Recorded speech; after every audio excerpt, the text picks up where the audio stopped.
There are bridges, bridges in the sky, they are shining in the sun. They are stone and steel, and water, they can change to instant wine. They are languages and letters, they are poetry and all. They are love and understanding, and they're clever than anyone.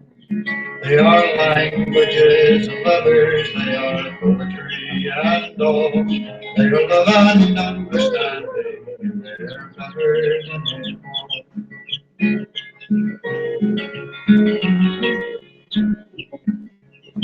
There are canyons, there are canyons, there are yawning in the night. They all rank and better ranker, they are all the boy to find. They are fear and blind suspicion, they are apathy and pride. They are dark and sober broken, and their so very wide. They are fear and blind suspicion, they are apathy and pride. They are dark and sober broken, and their so very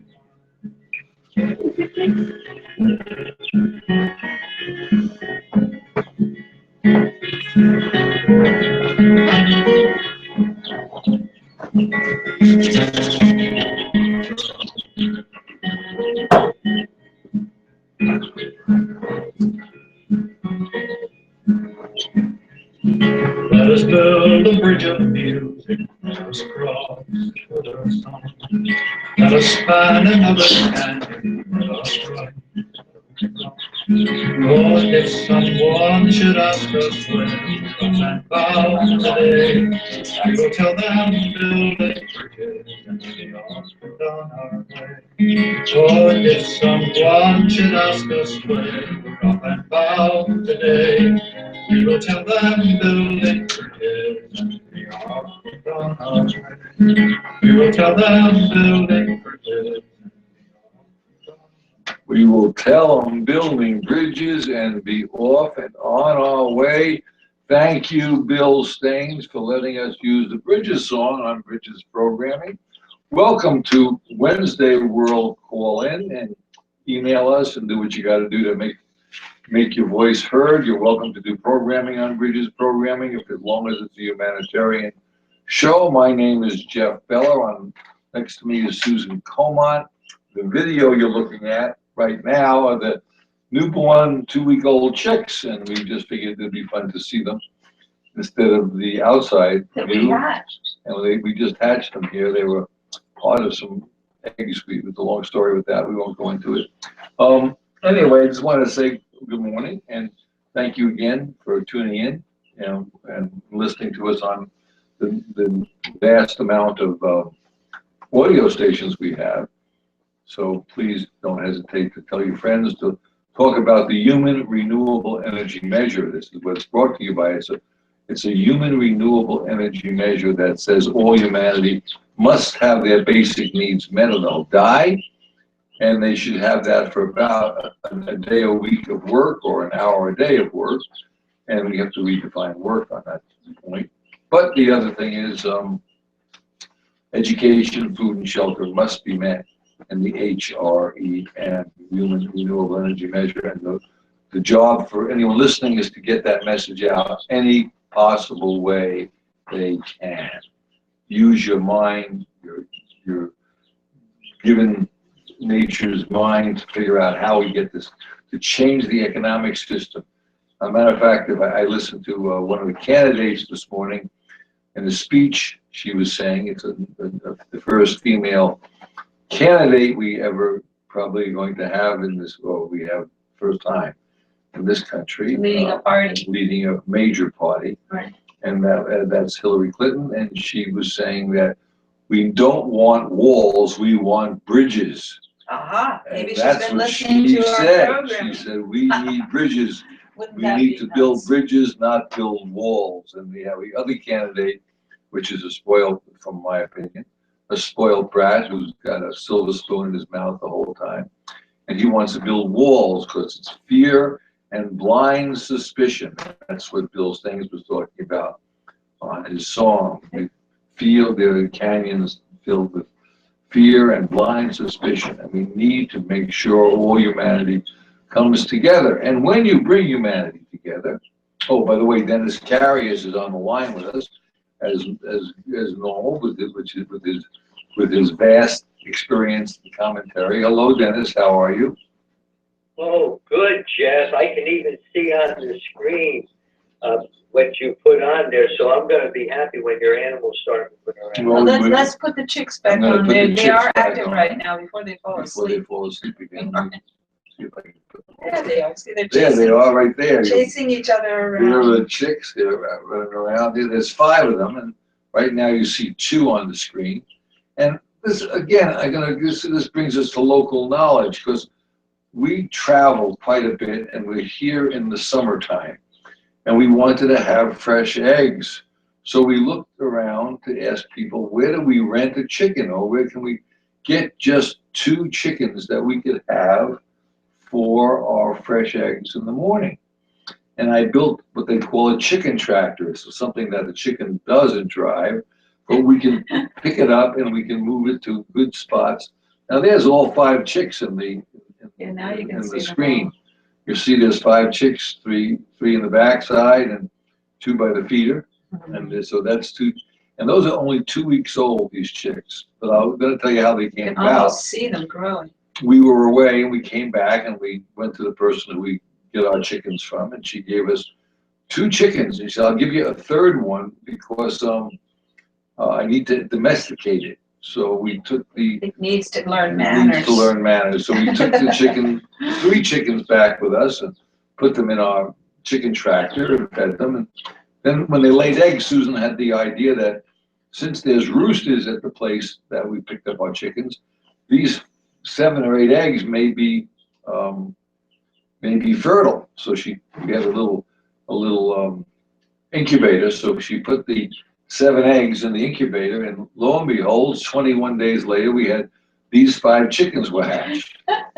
So that's how we got the chickens, and that's why you're watching them now. It's sort of interesting to watch them pop out of the shell and become a full-grown living thing that is very beneficial to all humanity and probably to each other, and with them producing eggs and offspring, and they're helping with the scheme of things in life. So that's a good thing. And that's what the human renewable energy measurement is about, is a way of measuring things with energy units, not money. How much food they need, how much water they need, How how much shelter, so that they don't get injured and get into such a situation. So Yeah, right. This The shelter, lamp that you see is actually warming them. it's a heat lamp, and they And, keep them above they like- 85, 90 degrees, so they stay warm and they grow. If At they first, didn't, when if they they didn't first have came that, out, they would die. Yes. When they first came out, that temperature needed to be around 100. And as the days go by, 5 days at a clip, I could lower it about 5 degrees. And now they're at about 70 degrees, a little higher than that because the light. So anyway, that's what you can sit a little over here. Actually, they're at about maybe 80 degrees right now. Now, did you see the chicks, Dennis? Were able to see those on the screen? Did we lose I Dennis? think Dennis took off. Dennis, Dennis!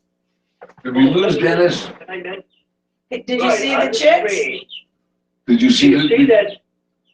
Go ahead. What is that red thing? It's, right on top of the red thing, it looks like there's a cup upside down.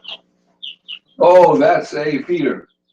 Yeah, Okay. That's a Because bird. I don't. That's a jar upside down, that's and a chick feeder. there's a chicken. It's a little chick feeder, and the And the water water's the same way. containers in the back, other part of You can't see the water. The water container looks just like that, except it doesn't have a hole in it. it lets water down just So- a little at a time. So that's what that is.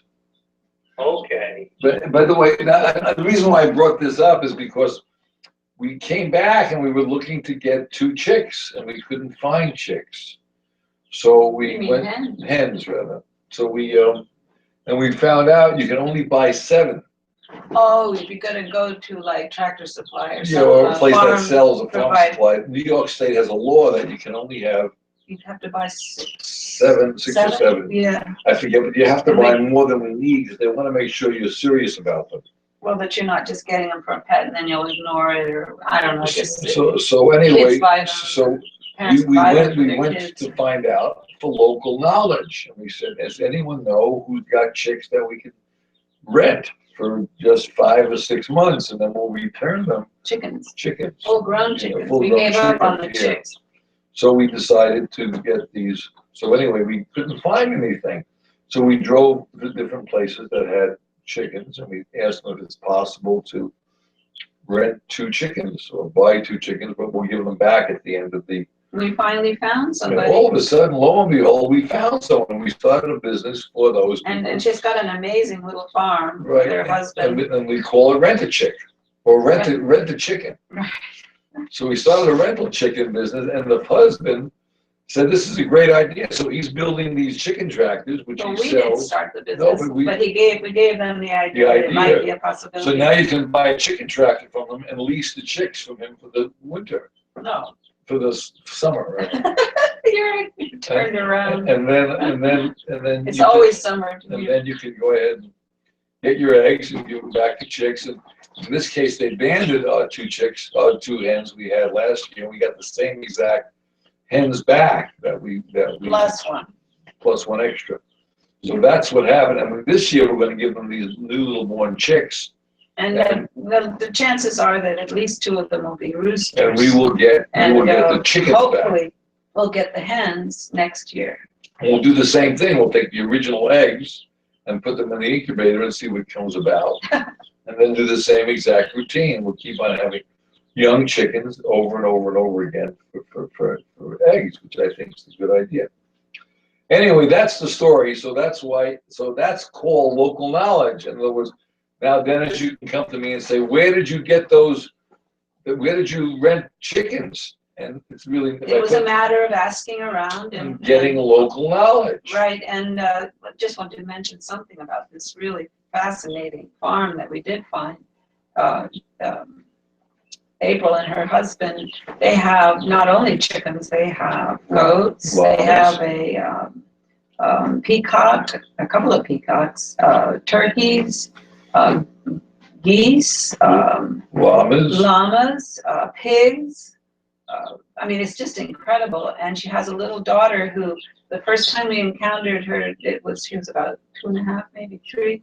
There she sat in a wheelbarrow full of corn, cracked corn, and she was tossing it to the chickens. I mean, it just was an amazing image that this little tiny girl, totally at ease with all of these animals and smiling at us. And there she was throwing the cracked corn down to the chickens and the geese, and of course they were. They're great. It was just interesting to see a child growing up in this kind of environment. So she'll definitely be. This will be a unique reference for her all her life. So anyway. So that's the story with what's going on here. Anyway, so Dennis, what do you think of those little chickens?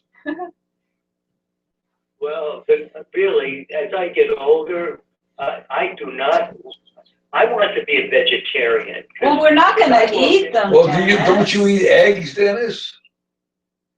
Well, okay, that's sort of like early abortion or something, eggs. Now, no, it's Dennis.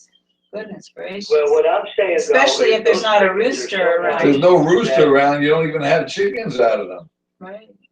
And we took care When I of go that. into We hatched the when I little go ones. into like a restaurant and they say, "Do you want turkey or chicken?" I don't think I should say yes. I should just be a vegan. You know what's interesting? Wait. I want to address Dennis's comments.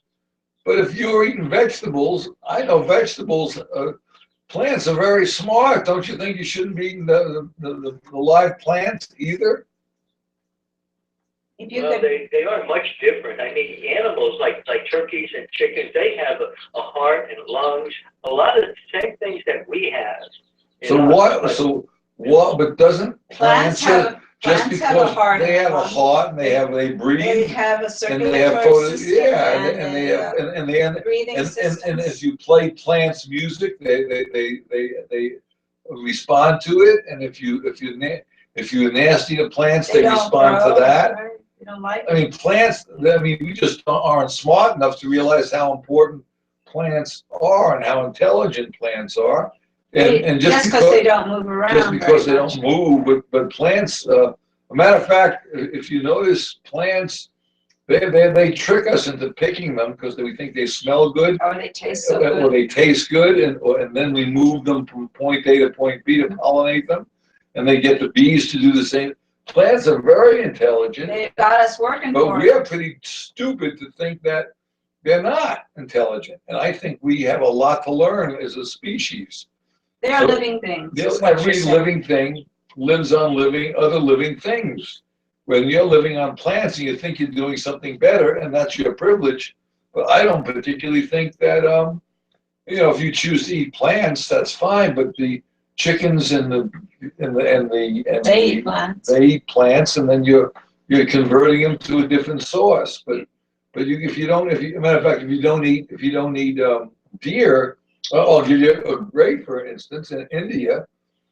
They believe that cows are sacred, so cows roam the grounds freely, and there are people who are starving. Now, you think we should let the people starve because they can't grow wheat? Shouldn't they just have the cows or meat because and not die? Well, that's a good question. I mean, if I should not eat chickens or turkey, or in other words, even you're saying even plants and vegetables, then what can I eat? Well, you wouldn't be able to eat anything. You would That's right, starve. you would starve. Now, let me ask you this, supposing you have a certain income, let's go back to money. Supposing you have a certain income, and your income, let's say, is, for argument's sake, your budget, the only much as you can spend is $10 a week for food, right? Right. What kind of food would you get? But vegetation, because they had a rough time with vegetation for the plants you would eat, was really expensive. It would cost you double the money, like $20 a week for your organic vegetables. And you didn't grow any because you can't, for some reason or other, you didn't grow any vegetables.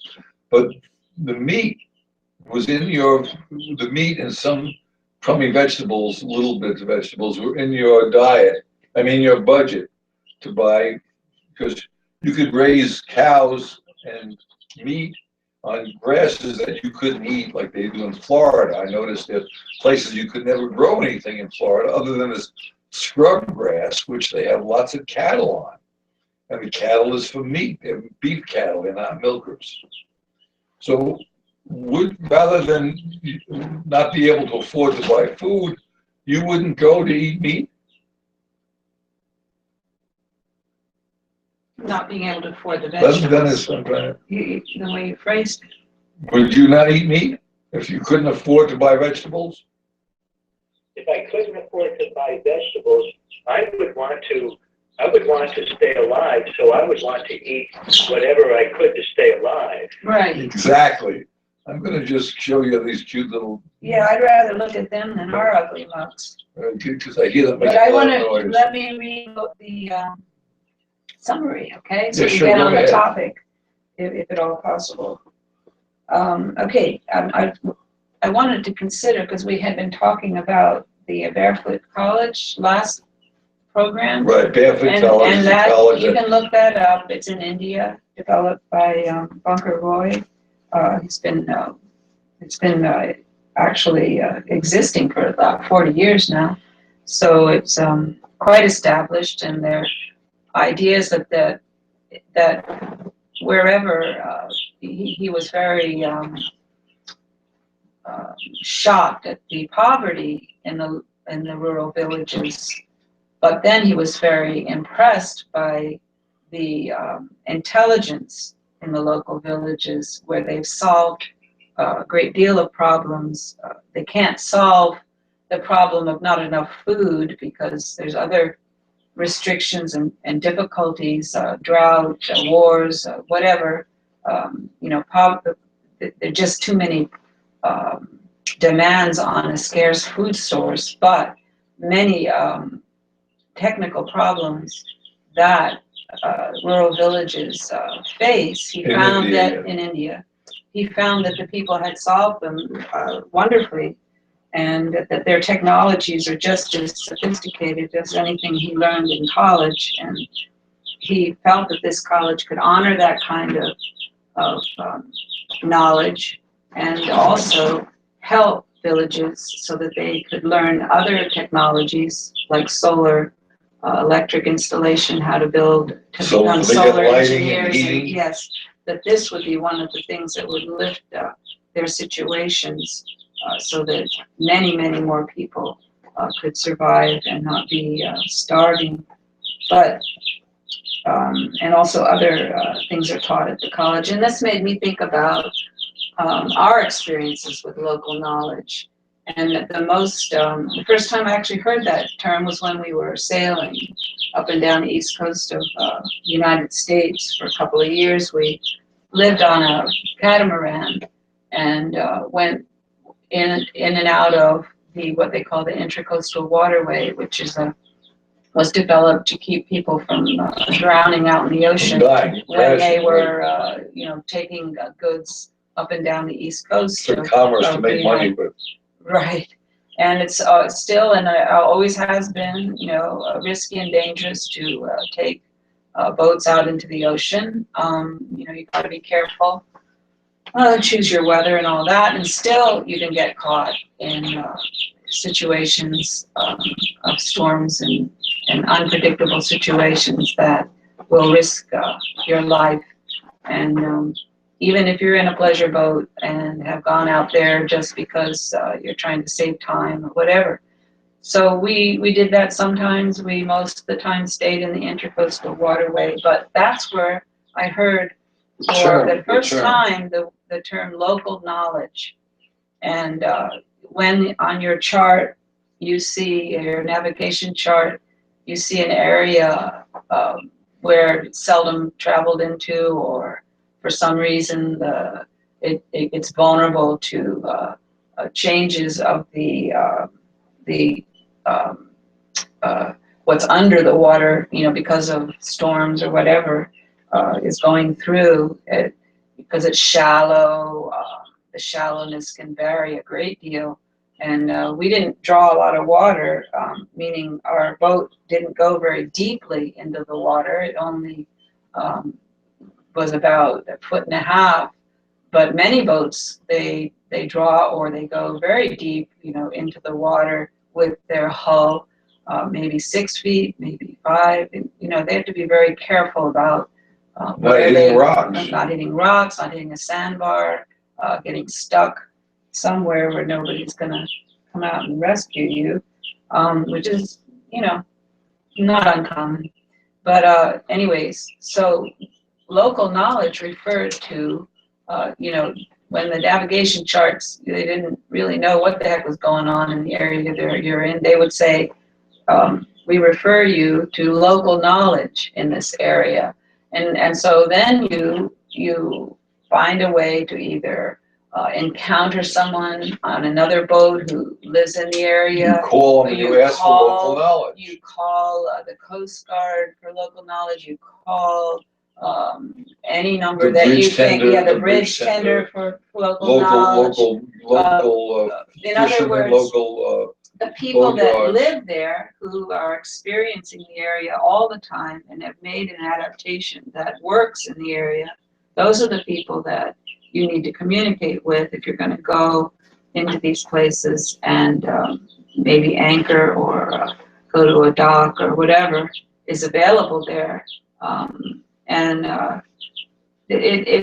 This plays out in other fields, of course, in the fields of agriculture, water sources in local areas, agriculture in local areas, and turning to this kind of knowledge, and it can, I think, be a amazing source for our education when we get so engrossed in our specialized ways of educating people, we forget that there are other ways to learn and other ways to educate each other, ways that have to do with people actually living in the area, what works in the area, and not generalizations and things based on how much profit can be made in this area before I leave and go to another area with my big company. And, those kind of motivations do not come up with the best solutions for sustainability. And their kind of sustainability, when profit is the motive and not, real actual life going on being the motive.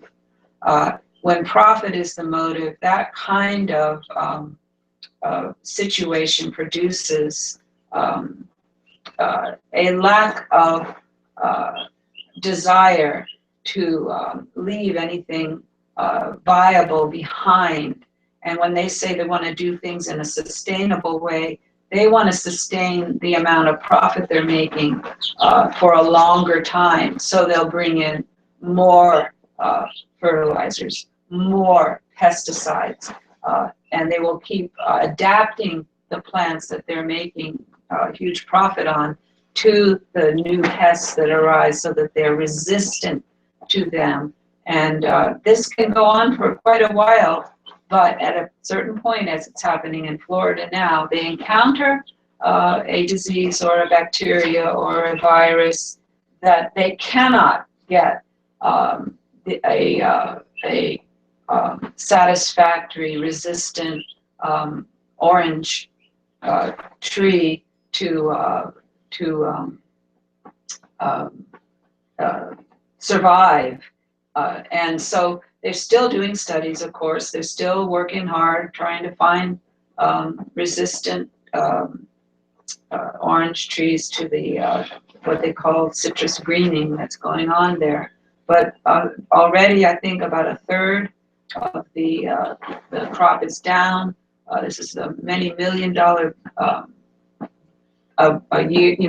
It's a huge profit maker for Florida, and they're in trouble because of this monocrop kind of activity, and they're endangered. Not just that crop, but then there are many others that have been big money makers in Florida, like sugar cane and cattle. And Cattle, of course, is another one. right? Yes, farming cattle, and there's runoff from that too, from all of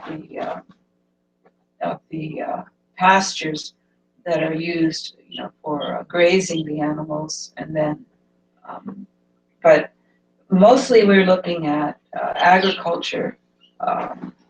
Maybe not mostly. I don't know enough about the cattle industry to speak to that, but I know that there's huge runoff of fertilizers and pesticides from the orange industry, from the sugarcane industry, and it is affecting the freshwater systems of Florida, going down through the holes in the limestone plate on which shelf, or whatever you want to call it, on which the peninsula of Florida rests, and going into the lens of fresh water that is under there, called the Biscayne Reservoir. All fresh water, it's like a huge lens of fresh water, which is not unusual under islands and peninsulas.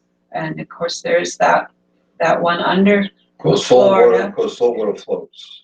Freshwater floats on the salt water, which is now, because of climate change, starting to leach in and push its way in from the coasts because of the rising sea levels of salt water, pushing itself against this lens of fresh water, blending in with it along the coasts.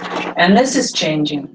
Another aspect of change occurring on the peninsula of Florida.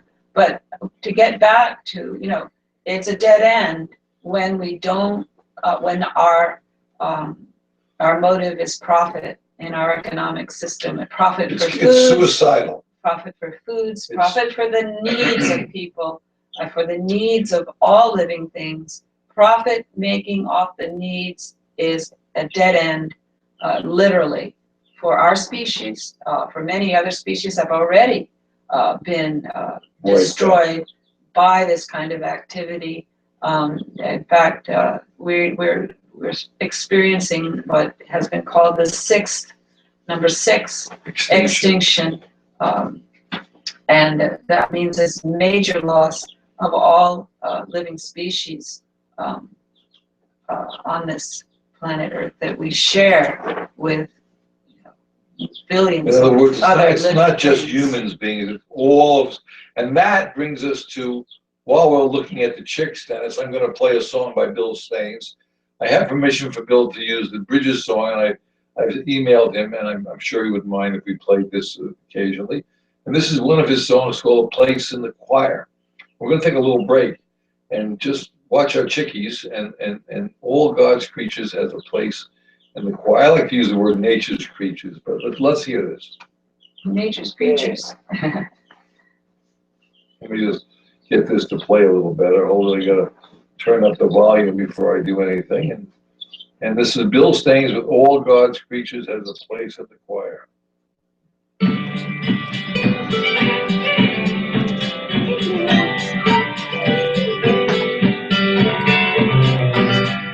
All God's creatures got a place in the choir. Some sing low, some sing high, some sing out loud on the telephone wire. Some just clap their hands, applause, or anything they got now. Listen to the bass, it's the one on the mountain where the bullfrog goats and the hippopotamus moans and groans with the pigs do. The old cow just goes moo.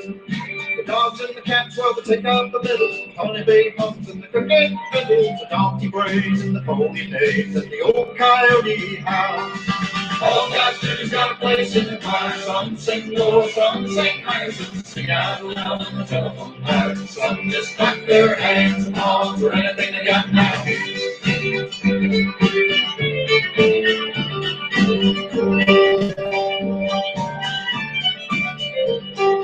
Listen to the top where the little birds sing, and the melody with the high notes swinging. The blue owl honks over everything. The jaybird doesn't agree.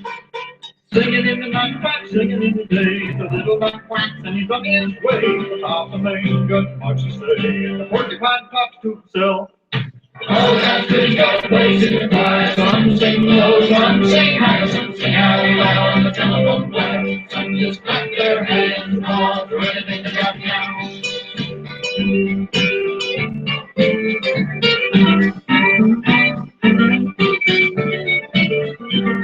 It's a simple song, a living song everywhere. By the ox and the fox and the grizzly bear, the grumpy alligator and the hopping club, the sly raccoon and the turtle dove. All God's creatures got a place in the choir. Some sing low, some sing high, some sing out loud on the telephone wire. Some just clap their hands and call for anything they got now. All God's creatures got a place in the choir. Some sing low, some sing high, some sing out loud on the telephone wire. Some just clap their hands and call for anything they got now.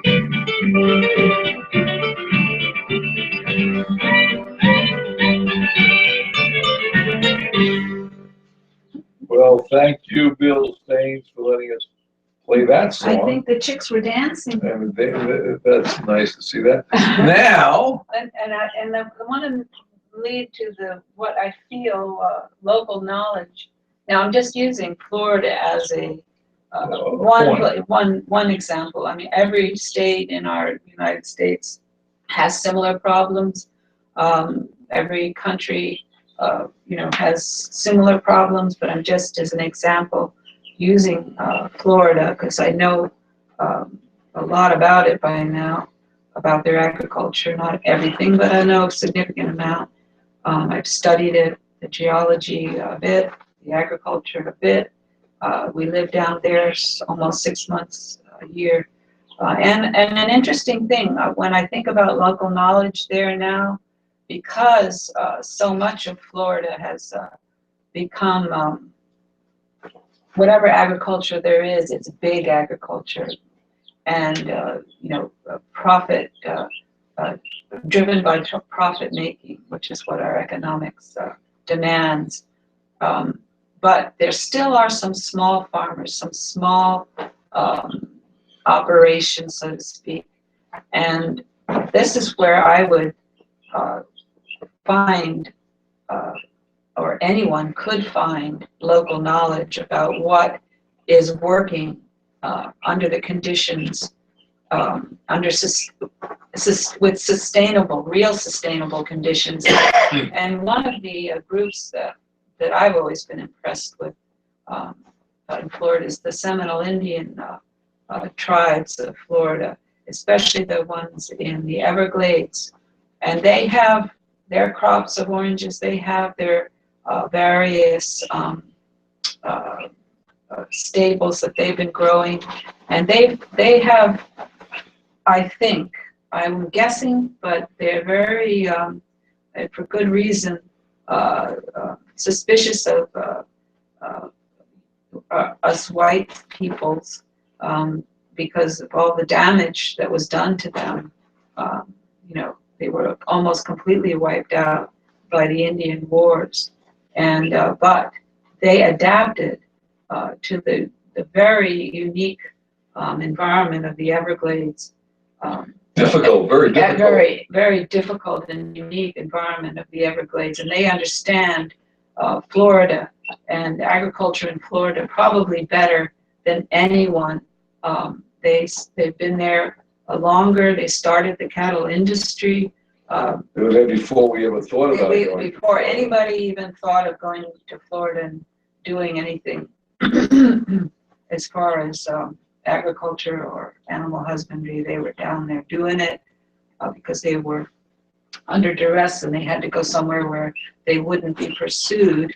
And of course they were pursued all the way down into the Everglades. But from this, now there's a stable and growing population, and they have, I believe, if anybody was really curious and talked to them about what they allow you, yeah, or if they would trust somebody enough to share their knowledge, and I think they would, because they are generous people too, and it's not just suspicion that you would encounter there. They do try to reach out. They have a wonderful museum that they developed of their history and culture and arts and knowledge, and of course corn has always been for the native tribes a huge centerpiece of their agriculture. Anyways, I think that, and I just have this is a hunch, and you know, if anyone had access and could gain the trust of the Seminole tribes, I think there would be a great deal to learn about how to do sustainable agriculture in Florida. And that's a form of, from these people, and that's a form of local knowledge. That's local knowledge, you know, gained through 200 years of and I'll give you effort. I'll give you Under duress. another point, which is sort of interesting, because now that we have the internet, when we want to get local knowledge now, we go on the internet and we say, well, if somebody wants to build they want to do a roof, so we type in, how do you do roofing? Yeah. Here comes these YouTubes coming up, and Right. it's basically, that's sort of local knowledge. That's right. And that's The internet is bringing us wide local, open, right. local. If you know what question to ask. Right, what do they do? What do they do in India to grow for a roof, or what do they do to build a cheeky, which is right. layers and layers of, right.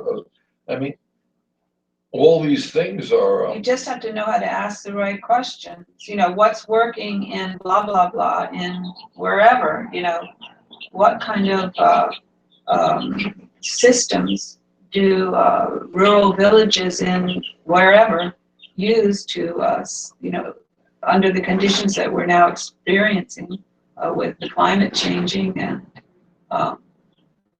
how are they successful? We're getting a visitor.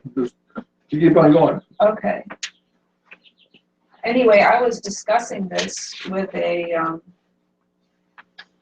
friend of ours who is also part of Renew the Earth, And I'm trying to encourage him, and this is Bill Holmberg. He's on our board, and he's our chief operations officer. He's chief of operations. And he also helped start it. We knew the Earth many years ago. And he's still going strong, even though he's now in his 80s and quite amazing. Late 80s. But he wants to try to bring solutions that he feels are effective. And when he was working in Washington, before he moved to Florida, where he is now, he worked a lot in the Midwest with farmers there, and his focus was biofuels from wood chips, cellulosic fuels. Right, and now I understand that they're turning a little more toward crops again. But anyway, there's all kinds of different things that can be used to make biofuels and ethanol fuels, which is another kind of biofuel, right? But he was also learning while he was, promoting the making of these fuels to replace fossil fuels. He was also learning a great deal about how agriculture is done in the Midwest, and made a lot of contacts and friends through that work. And they fertilize using biochar rather than fossil fuel products. Well, various sustainable That's kinds of practices. I don't know. I think jury's out on biochar, but that's just my opinion, having seen something about that when we went to Australia to learn about it. Right. That's an interesting concept, but see, the trouble is all this has it has to be profitable, and that's the problem. And most of the research being done is on that basis. How much can we ramp this up so that we can make, this amount of product and get this amount of profit from it? The real food needs of our human species are not in this consideration. It is a secondary, if secondary, it could even be, even further down the line, as far as our economics is concerned. I mean, that doesn't mean that there aren't concerned people all over the world trying to solve starvation and poverty, but our economic system is certainly not doing that. And I've been communicating with Bill, about what could be translatable to Florida, because now he's very interested in what's happening. Because he's living in Florida. Because he's living in Florida. And the community he's in is talking about. It's an interesting thing. The communities like to blame problems on other things without looking for solutions. Right. And this is what happens all over, where you always hear about the problems of global warming. You'll hear about the problems of poverty. You'll hear about the rich and the poor, and you'll hear but no one's come up with solutions. The question I bring out to everyone who gives me all these problems. Well, I think people are coming up with solutions, but we're not hearing about it. My question is, what are you going to do about it? And they say, well, I'm going to go ahead and focus on not eating, being a vegan, or not eating meat, which is, again, a way of thinking about it.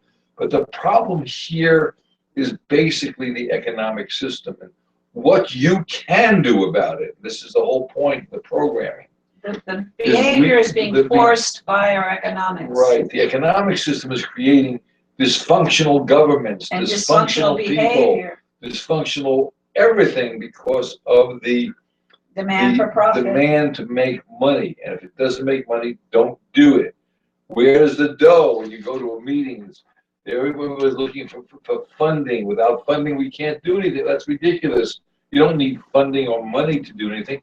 Just physically do something. On a small scale, everywhere in the world, people are creating solutions. What you can do is, we understand that instead of the economic system being based on arbitrary things, GDP, gross domestic product, gross national product, based on a subjective thought. It must be on an objective thought. The objective thinking is you require, just like those birds, all humanity, all living things require physically education, local knowledge or formal education, food, a certain amount of energy units to survive, and shelter, a certain amount of heat, enclosure so you don't get wet and die from exposure, and safety from critters and other people.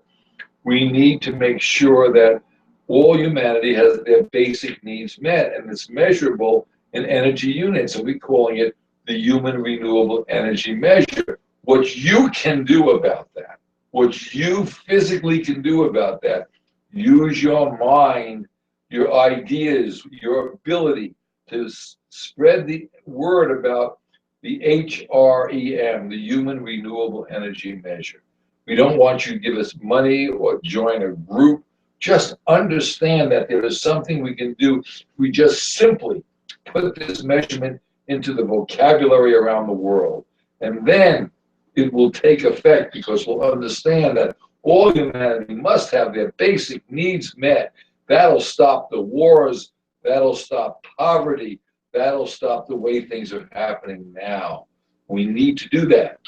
Poverty is a symptom of our economic system. It's not a symptom of humanity. It's a symptom of our economic system. It's not a natural state for humans. Human beings are not naturally poor. Chickens are not naturally poor. Animals, when they're born, are not naturally poor. They have to have their basic needs met. Once their basic needs are met, we've changed the world. And an interesting thing about this is that basic needs being met will definitely reduce the type of stress that we're putting on our natural resources, because to meet basic needs is a lot cheaper than to meet profit making that we are doing presently. And that's why we say it only takes 1 hour a day or 1 day a week. Right. With the technology that we have evolved, even to this point, and not even considering what can be invented in the future that we can't even really think about yet, because and it's not subjective, it's objective, because it's based on energy units, and that cannot be manipulated. You can't tell me the sun isn't going to rise tomorrow, because it's physical. We know, so we can plan that every day is a 24-hour day because we named it, but we recognize the sun must come up. If it doesn't come up, we got a big problem. It has to come up. You can't stop it. We know tide and time waits for no man, as the expression goes. The point is that you have to have your basic needs met. And people who are alive today are getting their basic needs met, but because of the economic system, they're working it like slaves to make sure their basic needs are met. They're pushing papers that mean nothing. They're sitting in traffic, wasting physical fuel for no reason. They could easily, it's cheaper to keep them home based on physics than it is to send them out to do nothing. The economic system is insanity, and it's hurting all of our humanity around the world. And all the life. And life forms around the world. It's damaging our water, our food, and our air. It's physically damaging our life support on this planet. I just want to get one more. I want to give a few minutes. I want to show Dennis. I want you to look at this a minute. I want you to look at these chickadees. Chickens. These chickens. Chickens. You see these chickens? Oh my gosh, they're all falling asleep in a huddle now. They're listening to us. They're keeping warm. Right. But suppose we had a divider in that box, and we put some more chickies in the box, and another divider, and then we have a bigger box, and we have, let's say, 200 different dividers and 200 different chickens. Some of them may be black, some of them may be white, some of them may be, different colored turkey. And they're all over the whole boxes. And we start starving out one end of these chickens. And they would die, so they have to jump over their box and go to the next box to try to get food. But if they all had their basic needs met, like this little group here, they wouldn't be fighting, they could always leave it on the chicks. I want to do some commentary too. I think that's an interesting analogy you're trying, because see how they're protecting each other, and they're when they fall asleep, they know to bundle up together like that to stay warm. they'll argue a little bit about food, but it's not serious because everybody gets to eat because there's plenty of food there for them and water. Um, anyway, I was going back to our good friend and Bill Holmberg. and partner in crime on Renew the Earth. He's on the board. He's the chief operating officer. That's his new title because he feels that would be useful when he approaches these groups that are very formal and they like titles and they want to know that if they're talking to you, you have you're at their quote unquote level of understanding, which is an artificial thing in my mind, but that's the way things are organized in our meritocracy. If you have to have the degree, the merit, that's the way it goes, because that indicates something about either your so-called birthright as far as how much money you started out with, and people like to think that they're dealing with someone, and it's not always the case, but most of the time people with advanced degrees have had some kind of very, very good financial support structure from the very beginning. And I don't begrudge them that, but the point here is that education should be free, and it isn't expensive. There be no cost. That's one of the least expensive things that we can do for each other, is to educate and make all knowledge available to whomever would like to take advantage of that. But going back to Bill, our friend Bill Holmberg, and he's kind of a transitionary individual. He's now concerned about Florida, about the water system there, about the impacts of climate change, the impacts of fertilizers and pesticides that are getting into the waterways and contaminating the beautiful Okeechobee Lake. And then everybody blames the Okeechobee Lake for all of the contamination when it's a victim of everything else that's happening, of the economics and profit making in Florida. And to understand this, you have to see the whole picture, and you have to be patient enough to get local knowledge and understand what's happening to these rivers and tributaries that are feeding into the Okeechobee Lake, and then how the exits from the lake have been canalized and changed over the past 80 years in order to feed the sugarcane industry. Also to feed and the water supply in the most expensive parts of Florida, right? When the tourist industry was first starting in Florida about 50, 70 years ago, when they invented air conditioning. When they started being able to air condition, that became even a bigger deal. But even before that, Miami was a place that people from the Northeast wanted to go in the summertime, wintertime, to get away from the brutal winters. And they would go down and spend many months there. And they wanted to have all the things they had in the place they left. So they started figuring out how to make that happen there. And one of the things was to have a consistent fresh water supply. And that was one of the first big efforts in South Florida, was to canalize the water coming from the Okeechobee Lake, which is the second largest freshwater lake in our country, the United States. Maybe people don't realize that, but second to Lake Michigan, Lake Okeechobee is the largest freshwater lake. And these canals have been draining fresh water from Lake Okeechobee for the populations in Florida, South Florida, and Naples, for 60 to 80 years, and also irrigating the vegetable crops in South Florida, the sugarcane crops, industry, right. The ranching areas. I don't think they use irrigation as much. The largest ranching area and the biggest cattle area is not Texas, it's Florida. Well, it was the first ranching. Right, the first ranching was cow Florida. Hunters were what they were called. Not cowboys, but cow hunters, because they were actually hunting for these cattle in the overgrowth and undergrowth of the Everglades, which was one heck of a thing. People, you know, They needed, it was quite a specialization. They had cow ponies and cow dogs, and they had their long whips that would crack That's what they and call them, frighten- crackers, right? frighten the cows out of the shrubberies so that they could herd them into a To group. make money. And that was the beginning of that. But what I was trying to communicate to Bill in a recent email was something about local knowledge. He was saying that, you know, some of his buddies had gotten a grant to study some more aspects of what they called solutions from the land. But these are big groups that are already concerned with profit.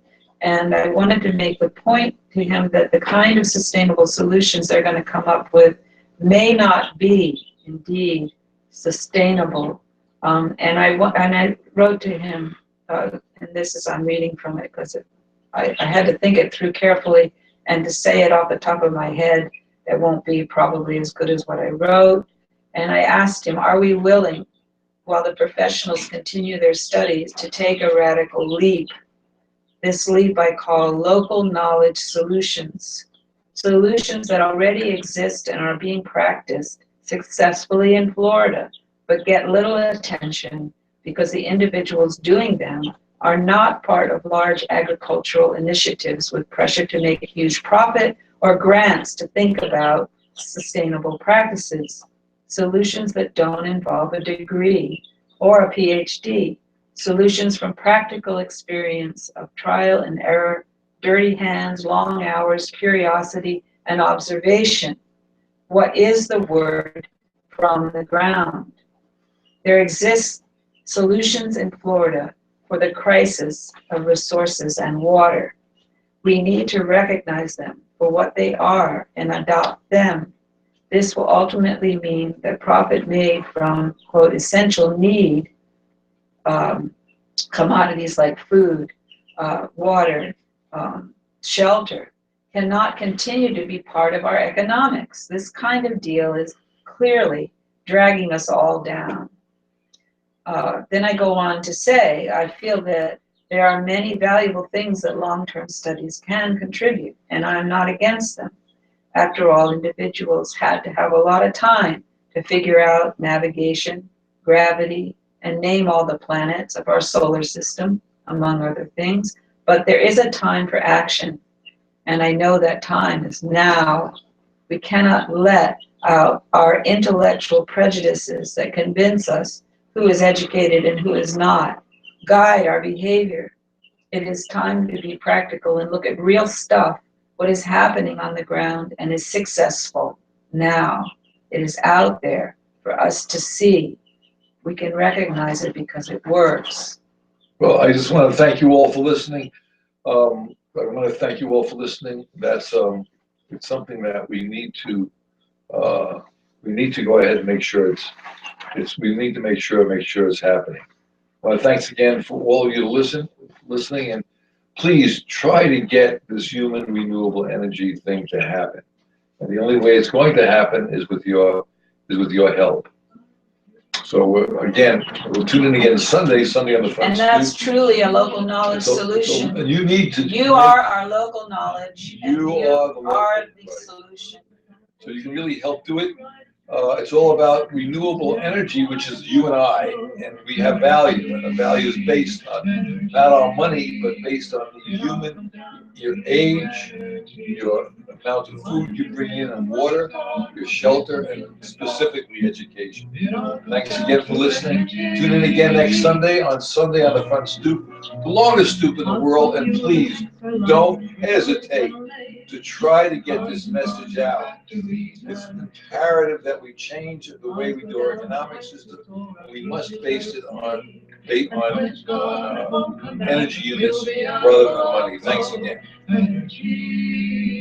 Energy, it all comes down to energy. You wonder where the money's gone, well here's some food for thought. It all comes down to energy. We can get our energy from corn and grass and trees. Even trash converts to biofuels. Break loose from the stranglehold of oil companies Renewables can fuel the world. We're here to spread the news. No energy, energy. It all comes down to energy. You wonder where the money's gone? Well, here's some fuels are found. It all comes down to energy.